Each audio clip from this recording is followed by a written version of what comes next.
Magandang araw po sa ating lahat. Ito po ang Christ Life Assembly. Sa ako po si Pastor Eugene. Ang atin pong pagtalakay ay pinamagatang The Multifaceted Gospel. Many aspects, many faces yung gospel na mayroon tayo, or the good news. Why everyone must hear, believe, and obey the good news. Bakit nga po ba? Yan po yung ating pag-uusapan.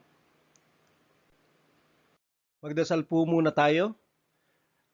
Nagpapasalamat kami, Ama, sa iyong pagpapala ng araw na ito, ng buhay, ng pagtitipon namin na mayroong presensya mo at ng kaligtasan.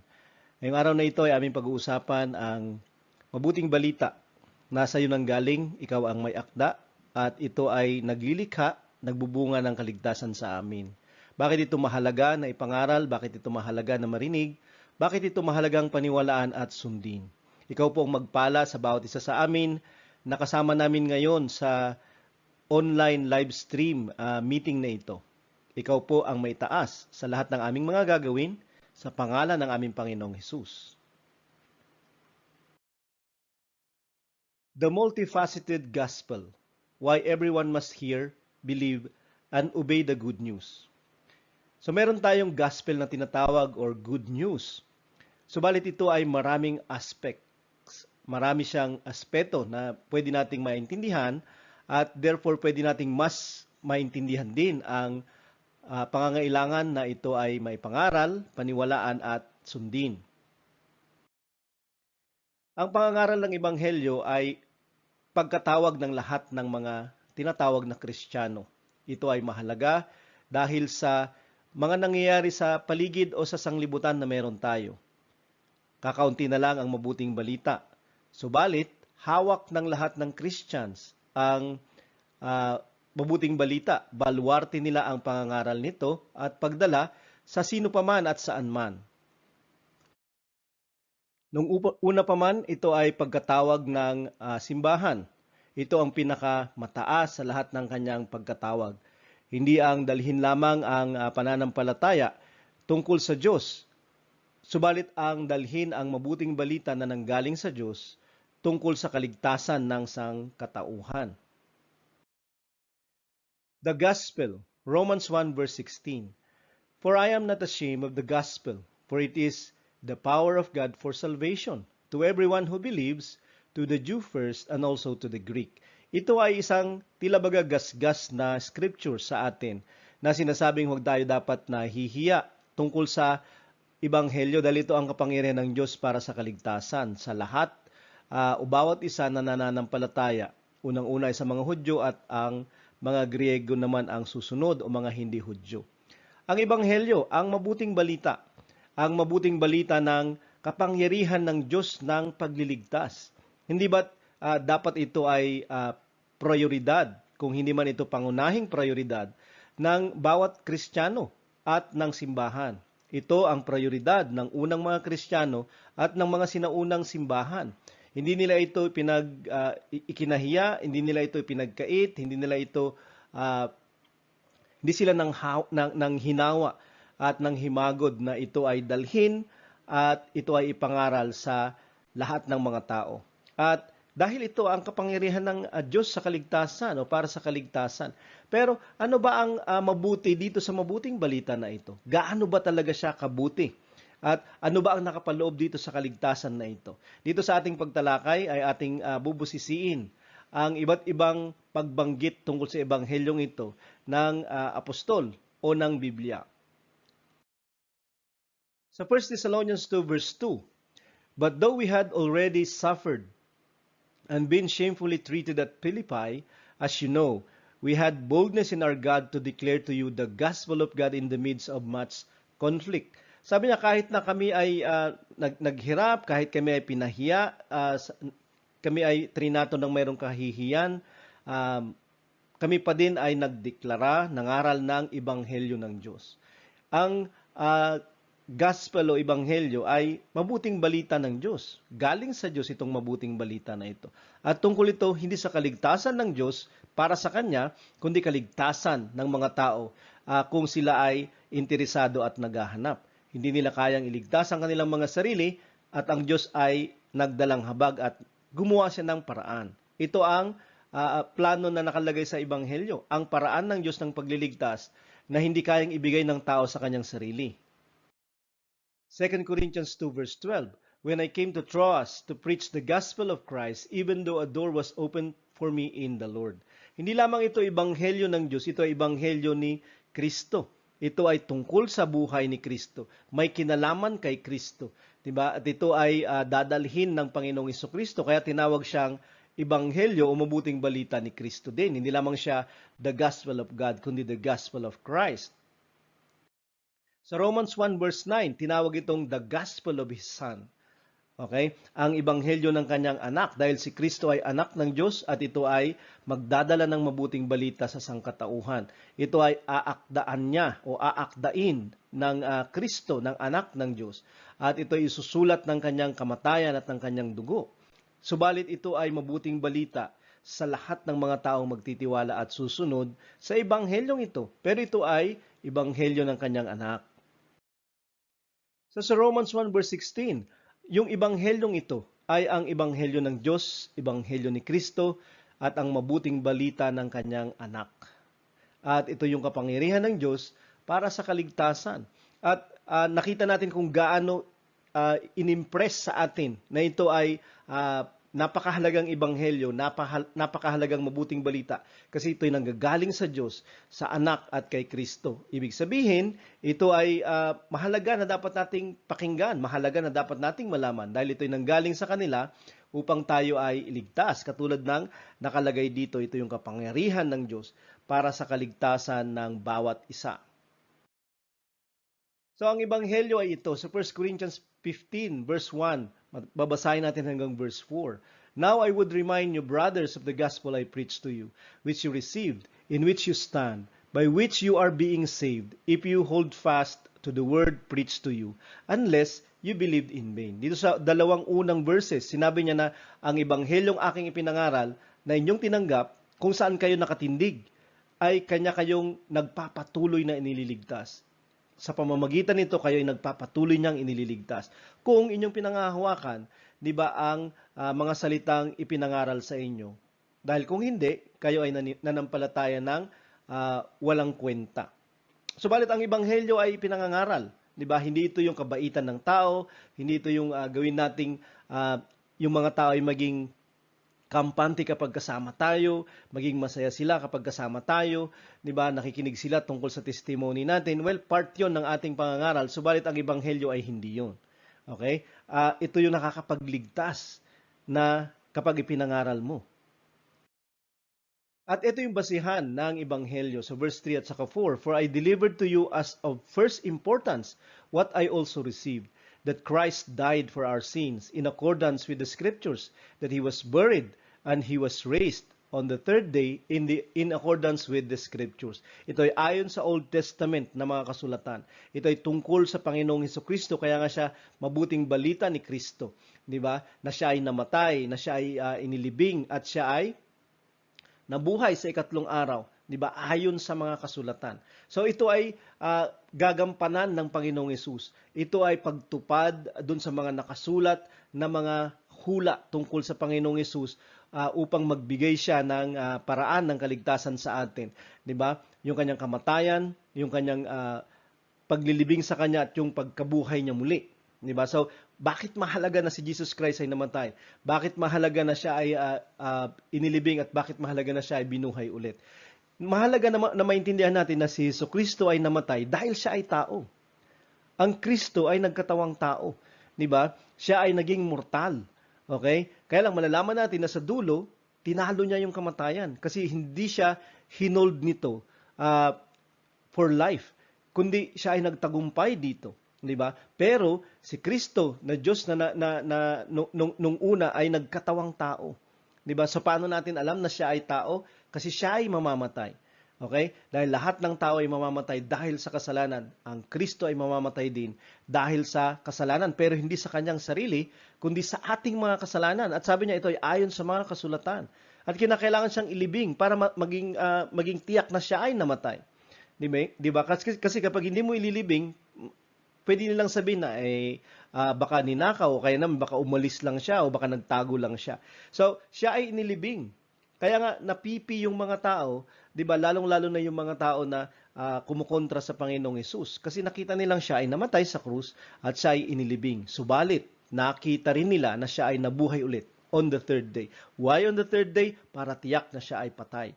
Kasi pwede nilang isipin kasi mayroon silang mga kwento kahit nung unang panahon na meron pa ring nabubuhay mula sa kamatayan daw on the third or on the fourth day. So, kinakailangan siyang mamatay on the third day. Kasi para masigurado na siya ay patay talaga, di ba? Pero, siya din ay nabuhay muli. Okay? At merong dahilan kung bakit nangyari ito sa kanya at merong dahilan kung bakit lahat ng ito ay nakasulat sa scriptures. So, yun yung basihan ng Ebanghelyo. Ang Panginoong Hesus, ang kanyang kamatayan, ang kanyang paglilibing at ang kanyang pagkabuhay muli after 3 days ayon sa scriptures. Dito sa Colossians 1 verse 5, sabi ni Apostle Paul, because of the hope laid up for you in heaven, of this you have heard before in the word of the truth, the gospel. Tinawag yung ebanghelyo dito na the word of truth, ang salita ng katotohanan. So, pwede rin nating sabihin na ang ebanghelyo ay ebanghelyo ng katotohanan, the gospel of truth. Bakit kinakailangan na yung mabuting balita ay nakabase sa katotohanan? Upang ang mabuting balita ay totoong maging mabuting balita. Kasi kung hindi ito nakabase sa katotohanan, pwedeng ito ay kasinungalingan at hindi ito talaga mabuting balita. Subalit ito ay nagbabalat kayong mabuti. Ito ay hindi totoong mabuti, di ba? Pero ito ay ebanghelyo ng katotohanan, di ba? Hindi ng kasinungalingan, hindi ng kabaliktaran ng katotohanan, subalit ng katotohanan. At kung ating ilalagak yung ating mga pananampalataya at pagsunod dito, yung totoo na sinasabi ng ebanghelyo ay mapupunta sa atin. Yung bunga ng ebanghelyo ay mapapasa atin. Sa 1 Peter 1 verse 22 to 23, having purified your souls by your obedience to the truth. So nandito yung pagsunod sa katotohanan na siyang naglilinis daw ng kaluluwa. Ibig sabihin, nililinis niya yung katotohanan, yung pagsunod natin dito, nililinis niya yung ating mga kaluluwa sa kasalanan ang ibig sabihin nito. Sabi niya dito, so ginagawa tayong malilinis sa ating mga kasalanan kasi ang kaluluwa natin ay naging madumi dahil sa kasalanan. At ang pagsunod natin sa katotohanan, at yun yung ebanghelyo ng katotohanan, yun yung nagpasakdal, ginawa tayong malilinis. At sabi niya, tayo ay ginawang born again sa pamamagitan ng buhay at nananatili na salita ng Diyos. So, yung truth na sinunod nila upang sila ay maging born again ay yung salita ng Diyos, yung katotohanan. Di ba? Na kapag ginawa nila, sabi ni Apostol Pedro dito, sila ay naboborn again. So, mamaya makikita natin kung bakit ang born again ay mahalaga, di ba? Na paraan. Makikita natin na ito ay sinabi ng Panginoon mismo upang kanilang gawin. At dahil ginawa nila yung paraan ng pagiging born again, sila ay naging malinis sa kanilang mga kaluluwa. Ang isa pa na facet or aspect of the gospel, ito ay isang mabuting balita ng kapayapaan. Sa Ephesians 6 verse 15, tinawag ito na the gospel of peace, na dapat nagmamadali, di ba? Na ito ay dapat dalhin sa kanino paman upang ito ay malaman nila at paniwalaan at sundin. The gospel of peace. Bakit tinawag na gospel of peace? Mabuting balita ng kapayapaan ito. Ito ba ay nagbibigay sa atin ng kapayapaan? Totoo yun. Di ba? Hindi lamang yun, pero meron pang ibang aspeto yung tungkol sa kapayapaan na dinadala ng ebanghelyo sa atin. Sa Ephesians 2 verse 14, for He Himself is our peace. Ang Panginoong Hesus ito. At ang sinasabi niya, siya yung ating kapayapaan. At ang pinatutunggulan dito ni Apostol Pablo ay kapayapaan sa pagitan ng mga Hintil at ng mga Hudyo. Dahil wala silang anumang relasyon sa isa't isa. Pero siya yung naging kapayapaan sa gitna nila. Who has made us both one and has broken down in His flesh the dividing wall of hostility. At ginawa niya tayong isa. Sabi niya, yung Hudyo at yung Grego o yung mga Hintil ay ginawa niyang magkaisa at ginawa niyang wala nang nagdi-divide sa kanila. At siya ay pumagitna upang sila ay maging isa. Yun yung sinasabi niya dito. So, yung ebanghelyo ng kapayapaan ay ebanghelyo upang magkaroon ng kapayapaan yung mga magkaaway, upang magkaroon ng pagkakaisa yung mga walang pagkakaisa. katulad ng mga Hudyo at ng mga Gentiles dito. So, ginagawa niya na magkaroon tayo ng kapayapaan. Una sa lahat sa Kanya, dahil sa kasalanan natin, nagkaroon tayo ng pakikipagkapayapaan sa Kanya. Pero ganun din sa mga tao, di ba, kung sakali ay wala sana tayong relationship o wala tayong anumang partnership sa kanila. Pero dahil sa kapayapaan na inilalagay ng Panginoon sa gitna natin, tayo nagkakaroon ng kapayapaan sa ibang mga tao. Diba? Lalong-lalo na yung mga kagalit, lalong-lalo na yung gumawa ng masama sa atin, nagkakaroon tayo ng isang kampante, tiwasay, na pakikipaghusay sa kanila o kaya naman pakikipagrelasyon sa kanila. Verse 15, by abolishing the law of commandments expressed in ordinances.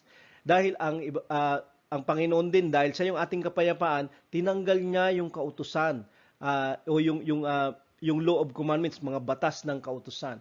Punong-puno yung kautusan yung Biblia at yung mga tao ay naging makasalanan dahil sa hindi nila pagsunod sa kautusan. Pero in Christ, na-abolish yung law.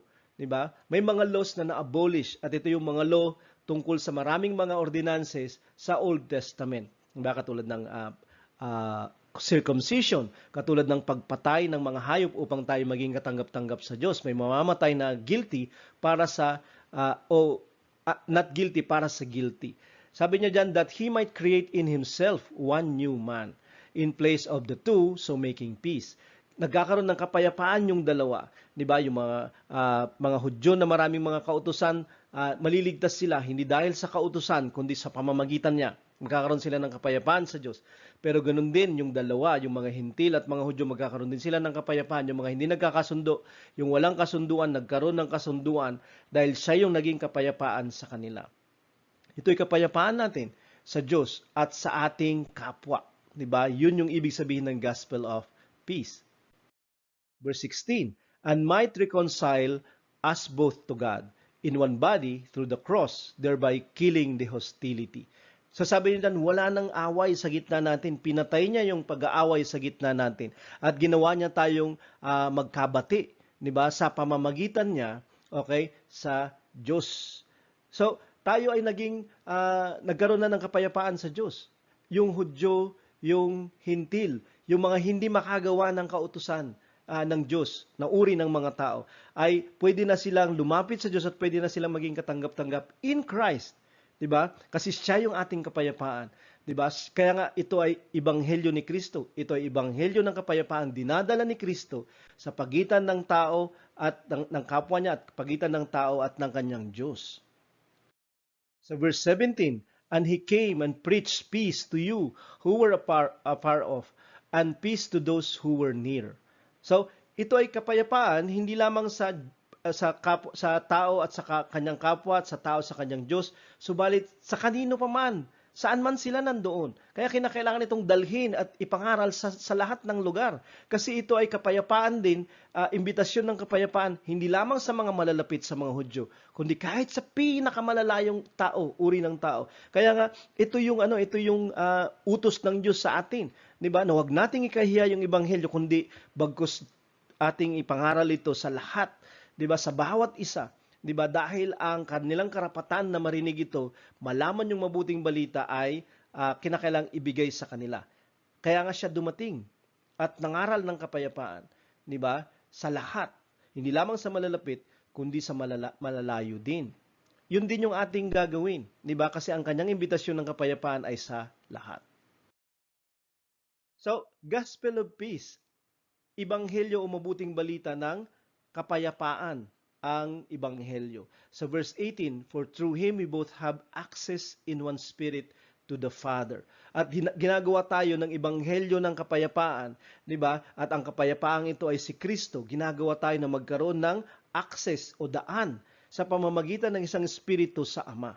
Di ba? Si Kristo. Sinabi niya sa Juan chapter 14 verse 6 na siya yung ating daan na hindi tayo makakarating sa Ama kung hindi sa pamamagitan niya. Pero dito, inelaborate ng Apostol Pablo na siya yung ating daan, siya yung ating tulay patungo sa Ama. At sino pa man, di ba, pwede yung tanggapin ng Ama at makarating sa Ama. Pero ang access o daan ay sa Espiritu to the Father. So nandito yung tatlo sila na kumikilos, di ba, sa kaligtasan. Kung ang pagiging hindi ligtas ay kawalan ng relasyon sa Diyos. Wala tayong anumang pakikipagrelasyon sa Kanya. Ang kaligtasan ay magkakaroon tayo ng relasyon sa Kanya o koneksyon sa Kanya sa pamamagitan ni Jesus Christ na namatay sa krus at nabuhay ulit at sa pagdating ng Kanyang Espiritu. We have access to the Father. Diba? Pero kinakailangan simulan ito ng Panginoon upang ang kapayapaan o pakikipagkapayapaan sa Diyos at sa tao ay mabuo sa pamamagitan ng Espiritu at ng Ama. Gospel of Hope din ang tawag dito o mabuting balita ng pag-asa. Colossians 1 verse 23, if indeed you continue in the faith, stable and steadfast, not shifting from the hope of the gospel that you heard, which has been proclaimed in all creation under heaven, and of which I, Paul, became a minister. Huwag tayong mag-shift, huwag tayong umalis. Sabi niya, dun sa ebanghelyo ng pag-asa o yung pag-asa ng ebanghelyo. Diba? Kundi tayo maging matatag dito. Diba? At yun yung ibig sabihin ng ebanghelyo. Ebanghelyo ito ng pag-asa, hindi lamang pakikipagkapayapan, pakikipagbati sa Diyos at sa kapwa natin. Subalit ito ay mabuting balita ng pag-asa. Diba? Nagdadala ito ng pag-asa sa atin. Anong uri ng pag-asa ito at paano ito naintindihan ng Apostol Pablo? So verse 27, to them God chose to make known how great among the Gentiles are the riches of the glory of this mystery, which is Christ in you, the hope of glory. The gospel of hope. Diba? Yung Kristo na sumasa inyo. Christ in you. Ito yung hope of glory. Ito yung ebanghelyo o mabuting balita ng pag-asa. Si Kristo ay mananahan sa inyo. Christ in you. Ito ay himala, ito ay hiwaga at hindi naintindihan nung una. Diba? Subalit, sabi niya, kayo ay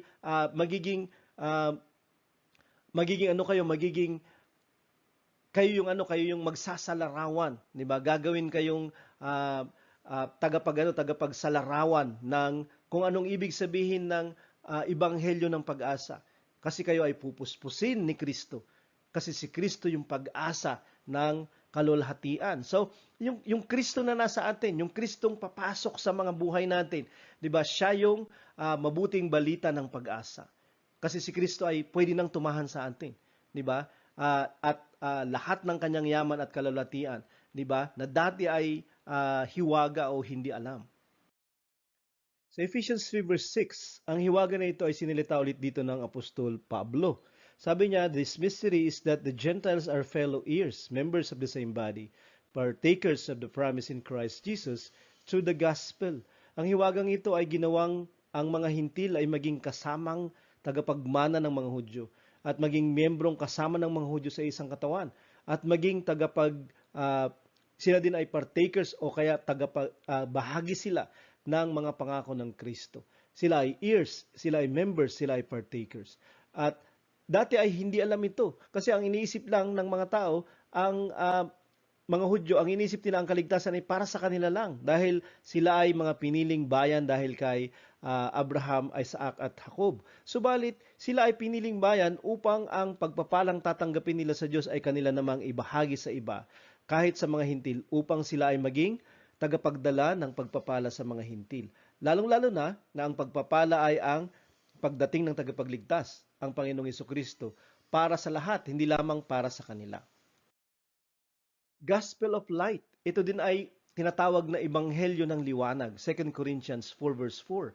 In their case, the God of this world has blinded the minds of the unbelievers to keep them from seeing the light of the gospel of the glory of Christ, who is the image of God. Ito ay isang pagtukoy tungkol sa kay Satanas na kalaban ng ating kaligtasan at ng ating pananampalataya.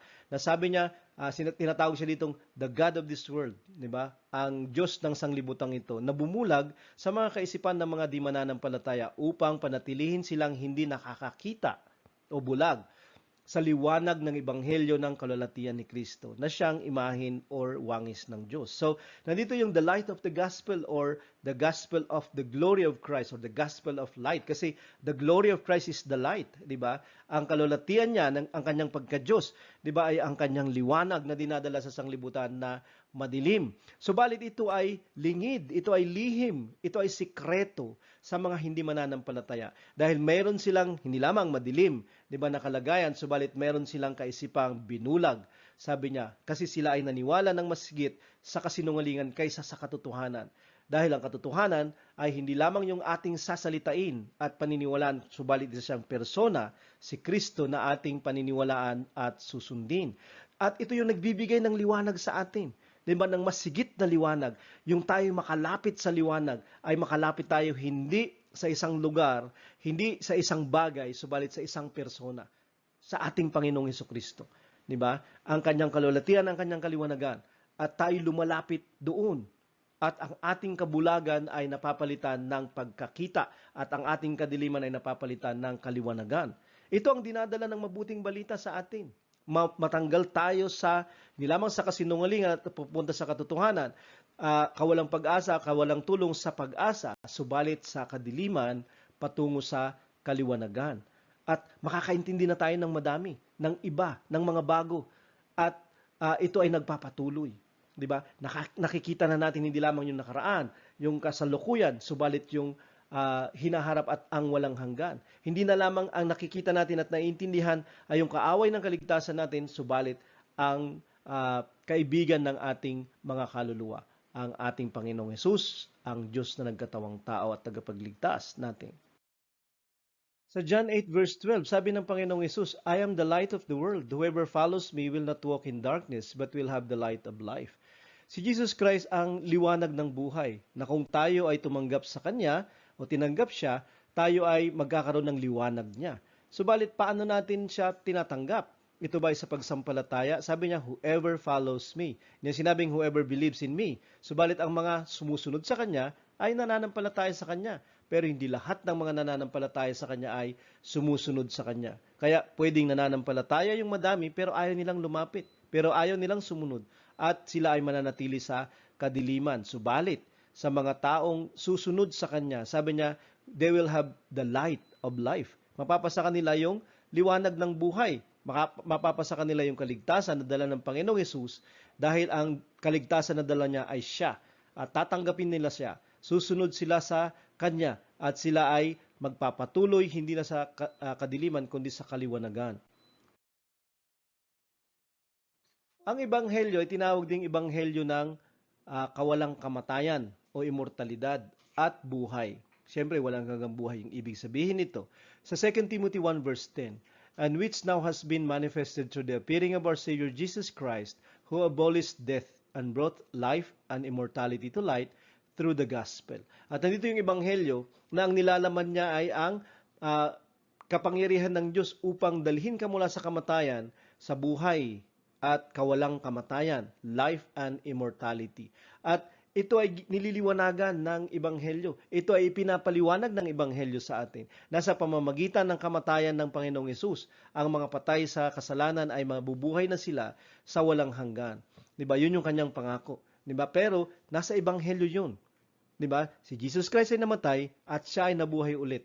At yun yung kwento ng buhay ng mga taong maniniwala at susunod kay Jesus.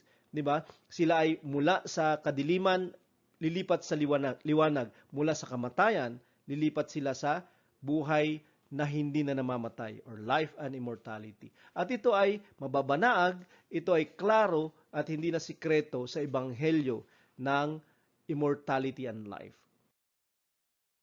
Tinawag din itong ebanghelyo o mabuting balita ng kaharian ng Diyos. Sa Matthew 24 verse 14, and this gospel of the kingdom will be proclaimed throughout the whole world as a testimony to all nations, and then the end will come. Hindi lamang darating yung wakas ng lahat ng mga bagay at lahat ng mga buhay dito sa mundo, subalit bago mangyari yun, ang ebanghelyo o mabuting balita ng kaharian ay ipapangaral daw sa lahat ng sanglibutan upang maging patutuo sa mga bansa. Dahil mas makikita ng mga bansa yung kamatayan, mas makikita ng mga bansa yung suffering, mas makikita ng mga bansa yung resulta ng kasalanan. Subalit yung resulta ng pagliligtas ng Panginoon ay nasa ebanghelyo. At ebanghelyo ito ng kaharian niya. Kasi ang ebanghelyo ay hindi lamang kapatawaran ng ating mga kasalanan, subalit hindi lamang ito pagtanggap ng buhay na walang hanggan, subalit ito'y pagpasok sa kanyang mabuting kaharian magpakailanman. At sabi ni Jesus Christ sa John 3 verse 3, sabi niya, truly, truly I say to you, unless one is born again. Nandito kanina yung sinasabi ng 1 Peter na binasa natin nung una. Diba? Na tayo ay naging born again nung tayo nagsisunod sa katotohanan. Subalit ang katotohanan ito na maging born again tayo ay yung sinabi ni Jesus Christ dito. To be born again, to see the kingdom of God. Upang pumasok sa kaharian ng Diyos. At yung mga naglinis ng kanilang mga kaluluwa, sila ay born again. At sila ay makakakita ng kaharian ng Diyos. Elaborate pa ni Jesus Christ sa verse 5. Sabi niya, unless one is born of water and the Spirit, he cannot enter the kingdom of God. Because to be born again is to be born of water and of the Spirit. Ito yung truth na maglilinis ng ating mga kaluluwa sa kasalanan. Pero ito din yung katotohanan na maglilipat sa atin mula sa kawalang kaharian sa kaharian ng Diyos. Kaya nga dapat itong malaman ng madami. Dahil ang alam lang ng mga tao ay kaharian ng tao.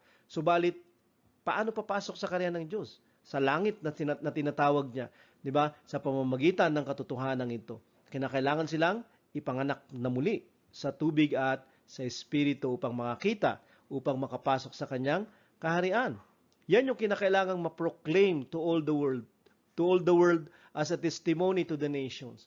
Ang mga katagang ito na sinabi ni Jesus Christ. Paano tayo papasok? Hindi lamang siya may kaharian, pwede na tayong pumasok doon sa ganitong paraan at sa ganitong karanasan. Panganak na muli sa tubig at espiritu. Partnership for the gospel. Hindi lamang tayo iisa na inutusan. Subalit meron tayong mga kasama. Sa Philippians 1 verse 4 to 5. Always in every prayer of mine, for you all making my prayer with joy, because of your partnership in the gospel from the first day until now. Nasa isang kulungan at siya ay in a house arrest si Apostle Paul. At sinabi niya dito, always mentioning you in my prayer. Sabi niya, at meron akong kagalakan habang kayo ay aking mini-mention in prayer dahil sa partnership in the gospel na meron ako hanggang ngayon sa inyo. Meron tayong partners sa pangangaral ng ebanghelyo. Sa chapter 4 verse 2. At ito yung mga partners ni Apostle Paul of the gospel. I entreat Judea and I entreat Syntyche, sabi niya dito, to agree in the Lord. Itong dalawang babae na ito ay kinakailangan silang magkasundo dahil sila ay mayroong tampuan o meron silang di pagkakasunduan. Verse 3, sino itong mga babaeng ito? Yes, I ask you also true companion, o yung mga tao na kinakailangan maghusay sa kanila. Help these women who have labored side by side with me in the gospel. Who have labored side by side with me in the gospel. Whose names are in the book of life. Diba? At marami siyang fellow workers. At itong mga workers na ito ay mga nasa aklat na ng buhay. Subalit, ito yung maganda. They are laboring side by side with Paul in the gospel. So, kinakailangan nating makisama, kinakailangan nating participate sa mga tao na nagli-labor sa gospel. 'Di ba? Kasi ito yung mga dapat nating mga kasama, ito yung dapat nating mga kaumpukan, ito yung mga dapat nating katsikahan, katsukaran. 'Di ba? Those who are laboring with the gospel. 'Di ba? Katulad nitong Apostol Pablo na ito. At sabi niya, ito yung mga taong mga kasama natin sa eternal life kasi their names are written in the book of life. Pero ito yung isa pang interesting. Sabi niya, kapag meron silang hidwaan, sana magkasundo sila at pagkasunduin natin sila kasi sila ay mahalaga in laboring with him in the gospel. Kaya sa verse 7, sabi niya, it is right for me to feel this way about you all because I hold you in my heart. For you are all partakers with me of grace, both in my imprisonment and in the defense and confirmation of the gospel. Sabi niya dito sa mga kanyang partnership or mga partners or workers or laborers with him, sabi niya, we are all partakers of grace. At sabi niya, I hold you in my heart.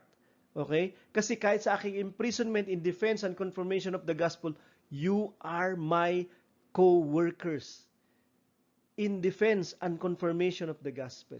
So, yung mga tanong against the gospel or about the gospel, sinasagot nila in defense, di ba? At kinukonfirm nila yung gospel sa mga tao. Kasi yung gospel ay mayroong confirmation, di ba? Hindi lamang ito pinaniniwalaan, sinusunod. At kapag sinusunod siya, may kaligtasan. May mangyayari sa atin kapag tinatanggap natin ang Kristo at ang kanyang Espiritu sa atin. Sa Philippians 1 verse 12, I want you to know, brothers, that what has happened to me has really served to advance the gospel. At siya ay nakakulong, di ba? House arrest. Pero sabi niya, what happened to me served to advance the gospel. How so? Paano yung mahihirap na mga bagay, yung suffering, ay serving to advance the gospel? Ibig sabihin, hindi dahil meron tayong kalagayan komportable at mabuti, kaya pwede nating i-advance yung gospel. But even in our suffering, even in our imprisonment, whatever prison we are in, 'di ba? Ito man ay totoong prison o prison ng mga kalagayan natin o mga kondisyon ng buhay natin, 'di ba? Ay mga ano sila, mga kalagayan sila to advance the gospel. But hindi natin naiisip na ganoon at hindi natin nakikita na ganoon. Kasi we are not laboring, we are stopping to even speak about the gospel. 'Di ba? Once na mayroon na tayong mga kalagayan. Pero sinasabi ni Apostle Paul, everything, kahit itong mahirap na kalagayan niya dito, is serving him to advance the gospel. So should we sana. So verse 16, chapter 1, the latter do it out of love, knowing that I am put here for the defense of the gospel. Basically, we are not just to witness and preach the gospel, witness to people about the gospel, but we have to defend the gospel. Tayo ay kinakailangang magdepensa. Hindi lamang tayo mangangaral lang kung ano yung sa atin, sasagutin natin lahat ng kanilang itatapon, o kaya naman ibabato sa atin about our gospel. Handa tayo dapat in both to confirm and defend the gospel. Sa partnership for the gospel, meron tayong partnership and we have to look for these people. We have to look for these brothers and sisters and partner with them. Learn from them. Diba, kung hindi natin alam, kinakailangan nating matutunan. Hindi lamang alam natin na tayo inutusan, subalit paano gagawin? Matututunan natin sa kanila. With our partnership with those who are already laboring, with those who are already witnessing and preaching the gospel. 2 Timothy 1 verse 8, therefore do not be ashamed of the testimony about our Lord, nor of me his prisoner, but share in suffering for the gospel by the power of God. Mayroong suffering for the gospel. And we are sharing that with those who are not ashamed to preach it. At sabi niya, we can do this, yung suffering for the gospel by the power of God. So, hindi tayo tinatawag na mag-suffer at kahit hindi natin kaya. Hindi tayo tinatawag na mag-suffer kahit na mahirap. Hindi. Pwede tayong makapagtagumpay at pwede tayong hindi maghirap by the power of God. At yung power of God ay yung Holy Spirit. Diba? At kaya natin yung mga bagay na paparating while preaching the gospel, and then may persecution, and then merong mga ayaw at tayo ay pagsasabihan, tayo aawayin o tayo sasaktan. Diba sabi niya, the suffering for the gospel, we can overcome by the power of God. Pero mayroong suffering for the gospel. Pero look for the people who are doing this and laboring for the gospel already and learn from them. Ano ang ginawa nila? 'Di ba? Bakit sila nagpapatuloy na ganito? At ano ang sikreto nila? At makikita natin, it is the same power of God. Hindi power from God, of God. Kasi yung God ay nakatira sa atin by the Holy Spirit. Different gospel. Pero merong isa na hindi totoo, na huwad. Sa 2 Corinthians 10 verse 14, tinawag yung different gospel dito na dadating. Sabi ni Apostol Pablo, 'di ba? At kinakailangang pagtiisan, 'di ba? Kapag dumating siya. Kasi merong kompetensya, lalo na sa last days. Maraming false prophet, at ang false prophet ay makikita mo sa kanilang false messages at sa kanilang different gospel. How so? Galatians 1 verse 6 to 7, I am astonished that you are so quickly deserting him who called you in the grace of Christ and are turning to a different gospel. Not that there is another one, but there are some who trouble you and want to distort the gospel of Christ. So, ano ang different gospel? Di ba? Paano natin ito makikita at paano natin ito makikilala? Di ba? Kung alam natin yung genuine gospel, malalaman natin yung hoax, yung fabricated gospel or different gospel. Malalaman natin yun kasi alam natin yung totoo. Katulad lang ng alam natin yung huwad o peking pera kasi alam natin yung totoo at tunay na pera. Di ba? At paano natin malalaman yung huwad ulit? The distortion of the gospel of Christ. Para siyang totoo. Di ba? Kasi si Jesus Christ din yung kanilang sinasabi. Kaya lang, ang problema lang, iba yung paraan ng kanilang kaligtasan. Kasi remember, the gospel is the power of God to salvation. At nakita natin kanina, ang salvation ay malaman natin yung katotohanan, malipat tayo mula sa kadiliman sa kaliwanagan, mapunta tayo mula sa kamatayan sa buhay na walang hanggan, at matatanggap natin yun sa pamamagitan ng katotohanan ng Panginoon. At ang katotohanan ang nilamang magpapalaya sa atin kundi gagawin tayong born again. lilinisin yung ating mga kaluluwa. At ang born again na katotohanan, yung gospel at mabuting balita upang maglinis ng kaluluwa natin ay yung kamatayan ni Jesus at kanyang pagkabuhay na muli at ang pagtanggap ng Espiritu Santo. Ang paghuhugas ng ating mga kasalanan sa tubig ng bautismo kasi yun ay elaborated sa mga sulat ng mga apostol at sa Book of Acts even. Kaya lang may mga ibang ebanghelyo na ito daw ay tungkol kay Jesus Christ. Pero ang kaligtasan ay hindi na tungkol sa mga nabanggit natin kanina, subalit tanggapin mo lang siya bilang Panginoon at tagapagligtas. Maniwala ka lang sa Kanya at ikaw ay may buhay ng walang hanggan, etc. Ibang ebanghelyo yung dala. Distorted gospel of Christ. It is about Christ, about belief in Christ, pero that's all. Yun yung pinakasikat sa kasalukuyan. At different gospel yung dala, kung sakali. Kasi ang gospel, mamaya makikita natin, hindi lamang pinaniniwalaan, ito ay sinusunod. So verse 8, but even if we or an angel from heaven should preach to you a gospel contrary. So hindi lamang ito distortion of the gospel of Christ, ito ay contrary to the gospel o mabuting balita. So kapag sinasabi nila na si Jesus Christ ay hindi Diyos na nagkatawang tao upang mamatay at maging tagapagligtas natin o kaya naman Diyos na para iligtas tayo, ay contrary na yon. Kasi ang mabuting balita, Jesus Christ came and died. Pero who Jesus Christ? Who is Jesus Christ? He is God who became a human being upang tayo mag-iligtas niyang mga tao din. Kaya nga siya namatay kasi siya ay tao. Diba? Pero before that, meron siyang ibang kalikasan at siya ay Diyos. At contrary ang gospel na dala ng iba, kapag sinasabi nilang ang namatay ay tao lang at hindi ang Diyos, katulad ng sinasabi ng scriptures at angkin ni Jesus Christ tungkol sa kanyang sarili. Sa Galatians 2 verse 5, yung different gospel, sabi niya, to them we did not yield in submission even for a moment, so that the truth of the gospel might be preserved for you. Ano ang gagawin natin? We will not submit sa kanilang majority. We will not submit sa kanilang popularity. We will not submit sa kanilang fabricated gospel. Contrary, distorted gospel. Okay? Kundi tayo ay magpipreserve ng katotohanan by defending. Remember, diba, the preaching of the gospel is also a defense of the gospel, not only a confirmation. At dito nangyayari yung suffering, diba? Kapag meron ng preservation at defense. Kasi meron ng mga tao na umaayaw at meron ng mga taong nagiging against. Kasi may dala-dala silang ibang paraan ng kaligtasan, different good news.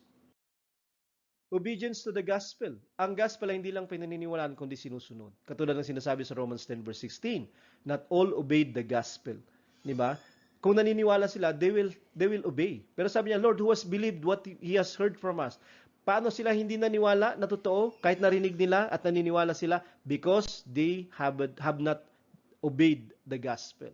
The gospel, the good news is being obeyed, not only being believed. 1 Peter 4 verse 17, judgment to those who do not obey the gospel of God. So, it is not just proper and enough to believe the gospel, that Jesus Christ died, buried, and rose again on the third day. Subalit, you have to have more than believing as your response to the gospel. You have to have obedience to the gospel. Kasi nandun pa rin yung judgment if you do not obey the gospel of God. 2 Thessalonians 1 verse 7 at saka 8, the Lord Jesus is revealed from heaven with His mighty angels in flaming fire. So, Jesus Christ will be coming. Anong gagawin niya? To inflict vengeance on those who do not know God. Hindi sila naniniwala, hindi nila kilala ang Diyos, merong judgment sa kanila ang Kristo na dadating. Sabi niya, and on those who do not obey the gospel of our Lord Jesus. So, merong exclusive na dahilan kung bakit siya dadating. Hindi lamang para i-declare yung completion ng salvation ng mga taong nanampalataya at sumunod sa Ebanghelyo, subalit ang mga hindi sumusunod sa Ebanghelyo na hindi nakakakilala talaga sa Diyos ay kanyang paghihigantihan or i-judge. So, whether we like it or not, obedience ang kinakailangan natin sa gospel. Not only to believe the gospel, but to obey the gospel. Kasi magiging kapareho tayo ng hindi nakakakilala sa Diyos kapag hindi tayo nagsisisunod sa Ebanghelyo ng Panginoong Jesucristo. Saved through the gospel, Ephesians 1 verse 13. Kaya nga, sabi niya dito, in Him you also, when you heard the word of truth, diba? The gospel of your salvation.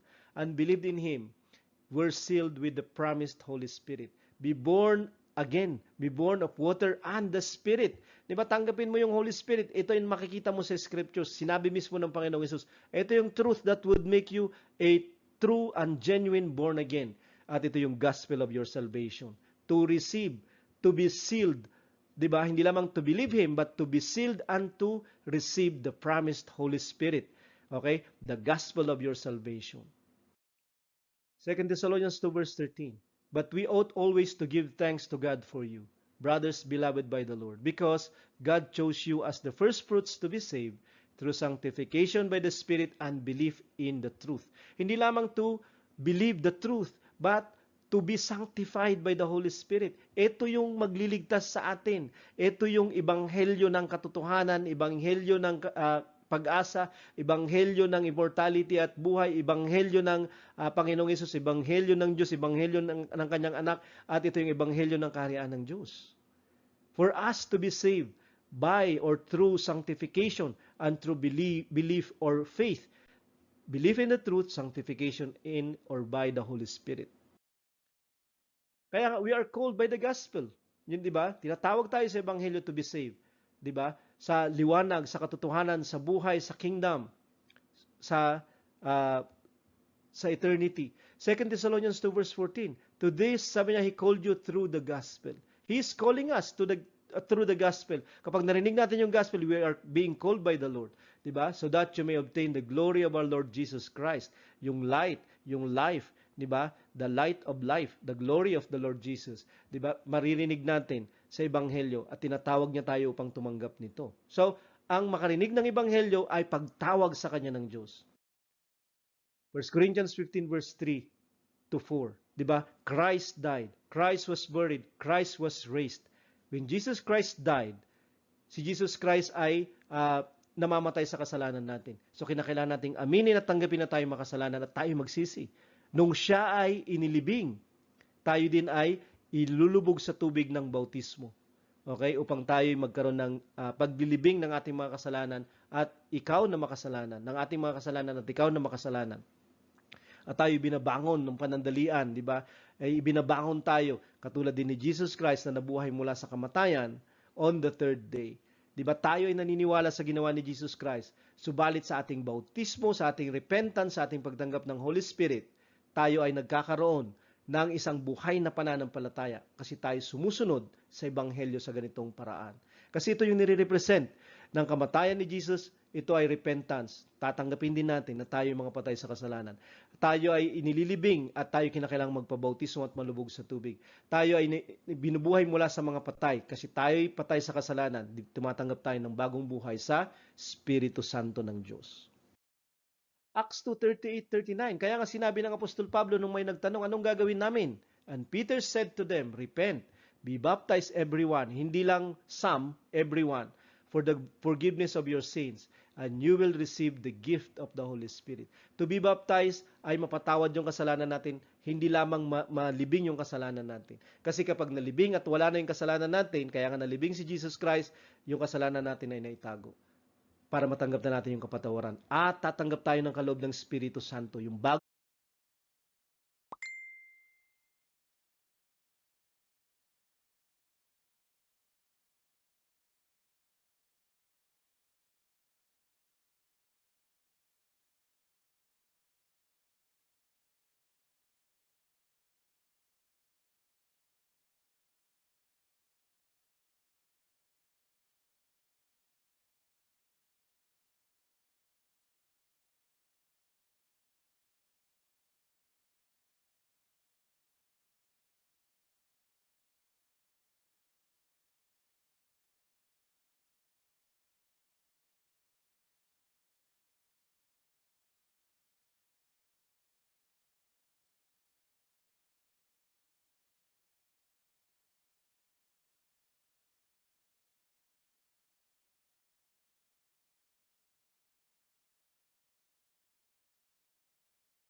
panibagong buhay.